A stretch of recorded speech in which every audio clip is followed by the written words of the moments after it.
잠시 후 한글 속기 2급 연설체를 낭독하겠으니 준비하여 주시기 바랍니다.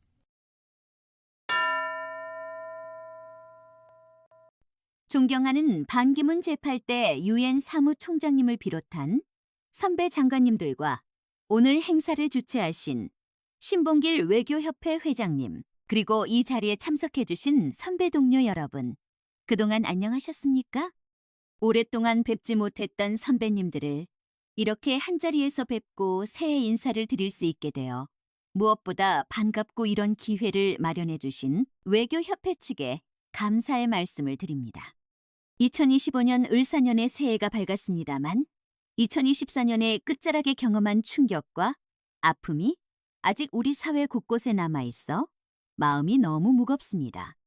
무엇보다도 지난 한 달간 있었던 모든 불행한 사태에 대해 외교부 장관으로서 그리고 국무위원의 한 사람으로서 무거운 책임을 통감하고 있고 특히 여러 선배님들께 송구스러운 마음을 금할 길이 없습니다. 이 혼돈의 시기에 제가 이 자리에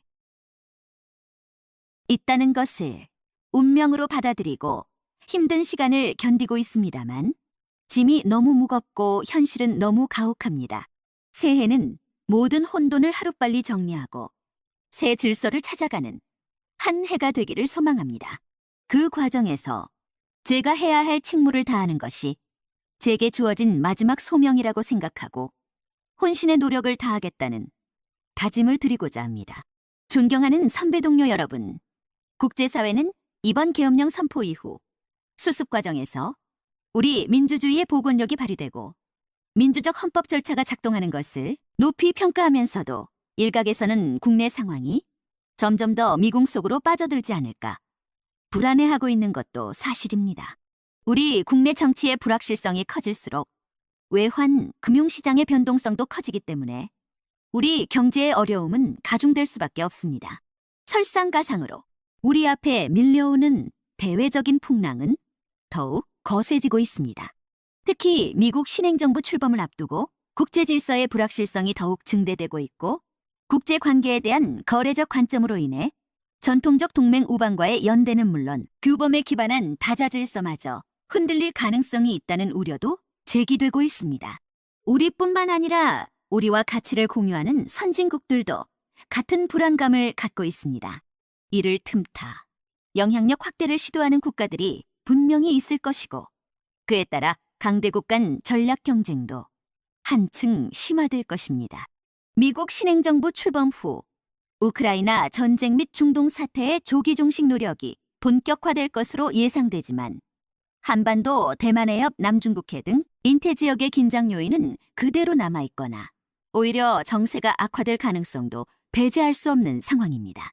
전례 없는 지정학적 대격동기에 기민한 외교가 그 어느 때보다 절실한 상황 속에서 우리 외교는 미증유의 국내 정치적 갈등 상황으로 인해 손발이 묶여있는 형국입니다. 대한민국이 지난 70여 년간 자유민주주의와 시장경제 체제 하에서 쌓아온 위대한 성취는 우리의 소중한 외교적 자산입니다. 이번 사태로 우리의 국제적 이미지에 손상을 입었다 해서 그동안 우리가 공들여 쌓아온 외교적 성과를 우리 스스로 폄훼하고 부정하며 가던 걸음을 멈추거나 방향을 틀기에는 작금의 국내외적 도전이 너무나 복잡하고 엄중합니다.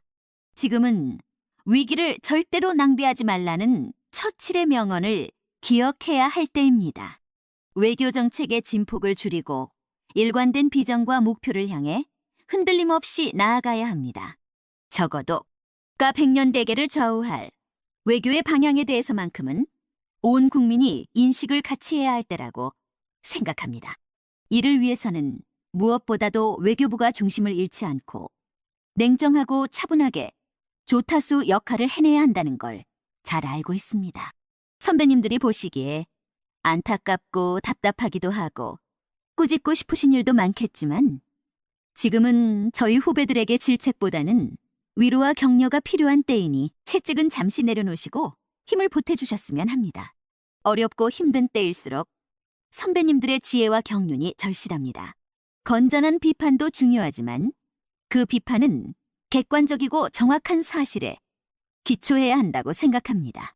저는 정부가 지난 2년 반 동안 가치 외교에 매몰되어 우리 외교를 그릇된 방향으로 이끌어왔다는 주장에 선뜻 동의하기가 어렵습니다. 자유주의와 민주주의에 대한 권위주의의 도전이 갈수록 심화하고 있는 상황 속에서 가치와 국익을 상충하는 개념이나 양자택일의 문제로 바라보는 것은 현실과 동떨어진 인식이라고 저는 생각합니다. 오늘날의 대한민국이 있기까지 도움이 된 보편적 가치와 규범 기반 국제 질서를 수호하기 위해 민주주의 국가들과 연대를 강화하는 것은 당연히 해야 할 일입니다. 대한민국이 지난 70여 년간 여러 국내적인 난국을 극복하고 지켜낸 소중한 민주적 가치들을 대외 정책에서는 소홀히 한다는 것은 이율배반적입니다. 지정학적 환경 변화에 기민하게 대처하기 위한 유연성은 필요하겠지만 우리 외교가 지향해야 할 목표와 비전은 흔들림이 없어야 한다고 생각합니다. 우리가 당면한 수많은 외교적 과제 가운데 가장 시급한 것은 뭐니 해도 이제 2주도 채 남지 않은 트럼프 2기